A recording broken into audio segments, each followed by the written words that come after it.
খুব ভালো লাগতেছে, আপাকে ছাড়া প্রথম বিজয় দিবস, ভালো লাগতেছে অনেক। জুলাই বিপ্লবের পর আজকে যে 16 ডিসেম্বর আজকের বিজয় দিবস, আমাদের আবেগ অনুভূতি এই জন্য এই জুলাই বিপ্লবের পর কিন্তু বিজয় দিবসকে ঘিরে অনেকটাই পরিবর্তন হয়েছে।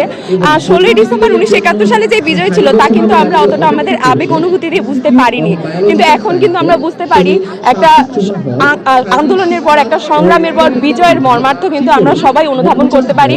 তো আমরা চাই আমাদের বাংলাদেশ সেই বিজয়ের যে মানে বিজয় যেটার উপর দিয়ে নির্ভর করে হয়েছে এবং বাংলাদেশকে সমৃদ্ধ করা, বাংলাদেশকে সব দিক দিয়ে সুন্দর করে তোলার যে আমাদের প্রত্যাশা, সেটা যেন পূরণ হয় ভবিষ্যতে। ভবিষ্যৎ বাংলাদেশ অনেক বেশি সুন্দর হোক, সবার জন্য কোনো বৈষম্য না থাকুক সেই বাংলাদেশ, এবং সেই বাংলাদেশে আমরা সবাই যেন মাথা উঁচু করে দাঁড়াতে পারি এবং ভবিষ্যতে যেন বিশ্বের দরবারে বাংলাদেশ নামটা যেন অনেক বেশি উচ্চ শিখরে যেয়ে পৌঁছায়। আমাদের সকলের প্রত্যাশা এখন এটাই।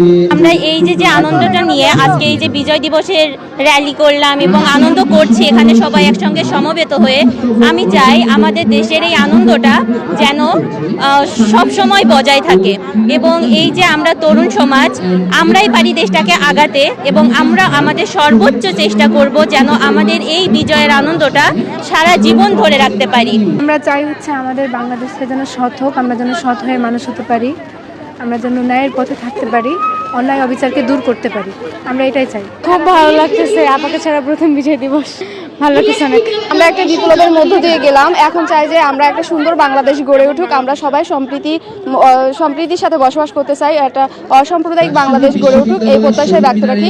আর আমরা যাতে সবাই ধর্ম বর্ণ নির্বিশেষে একসাথে বসবাস করতে পারি, এটাই আমাদের প্রত্যাশা।